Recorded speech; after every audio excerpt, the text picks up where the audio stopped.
y'all, it's Maddie from the Itty Bitty Homestead Committee. Today I am going to go over our bucks individually and introduce you to both Freak and George, who we are using in our Breed It Better series. So let's hop into it.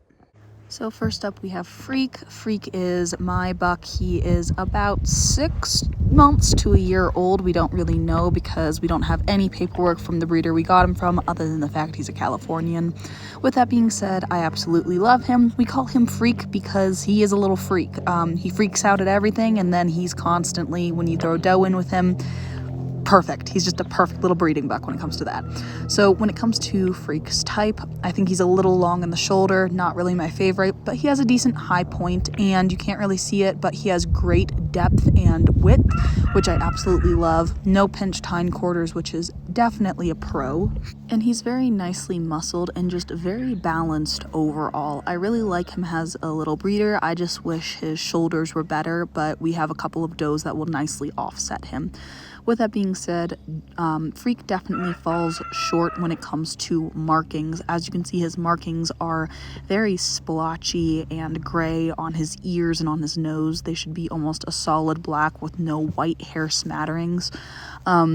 His markings are horrible. I'm just going to say it out straight. I hate his markings. That is the one downfall of this buck that I absolutely atrociously hate. But he's a really sweet boy, and we're going to work with does that have much better markings than him and that offset his shoulders. So I think he's going to be a lovely addition to this program. And I will say I love his personality. Freedom Quail Farm is not going to agree on that standpoint. She does not like Freak's personality because he is a little freak, but I absolutely adore him. So definitely not show quality, this buck, but definitely going to improve the does we have. But right off the bat, Freak has a better body type than George does, but Freak would get me disqualified at a show because of his ear markings. Therefore, he is an automatic DQ and something we would need to fix with his lines. So this is Freedom Quail Farm's Californian breeding buck, and his name is George. We are not friends, and I like Freak better for his personality, but George and I will get along for now.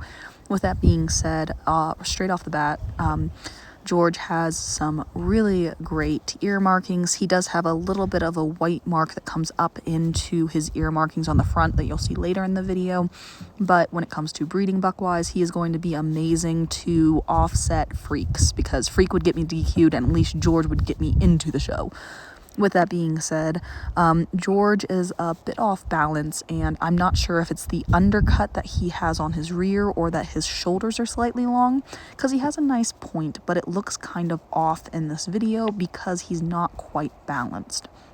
With that being said, he does have some nice depth and width on the top line. He just looks a little flat, and again, I think it's because of that shoulder, but I'm going to talk to some of my mentors and see what they think. For a commercial type rabbit, you want to see a little more shoulder than I would on my mini Rex. You want them to be a ball with a little bit of length in the shoulder. But if you look at George's high point, it's not very tall in comparison to his shoulder, which makes him look kind of flat, like almost like an exaggerated tube sock. But again, I really honestly don't know if it's the shoulder or the hind end. Again, I like Freak's body slightly more, but I think George is going to be a great addition, not only because of his markings, but also because he is larger than Freak is, and he has better grow out rates, and he is more muscled than Freak is. So that will earn us points when it comes to body type in general, because they want a very muscular, meaty rabbit. And in comparison, George has more meat on his body than Freak does. So because they grow out quicker on George, I think that he is going to offset nicely, and I already have a pairing in mind. If you made it this far into the video and you still have no idea what I'm talking about, I am doing a series where I take standard meat rabbits and I breed them up to a show quality for our Californians. If you compare Freak and George to actual show rabbits, there is a vast difference. I have an introduction video before this one earlier on in my playlist from about 2 weeks ago, and if you look at my picture from the Standard of Perfection, you can definitely see that there is a difference. Both of these rabbits kind of suck, but that's okay because they're not show rabbits, they're meat rabbits, and the entire purpose of this series is to breed them into show rabbits. So in summary, I like Freak for his body type and his depth and width, and I like George for his markings and his general muscle overall and his grow out rates. But I'd love to hear what y'all have to think about Freak versus George and what you see. It's always great to have some eyes on our rabbits. And here in a video in the future, I'm also going to be going over our does individually so you can get an idea with that.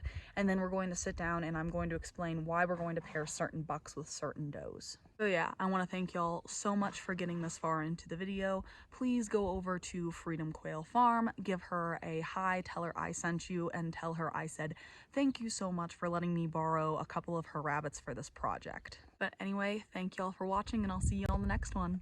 Bye.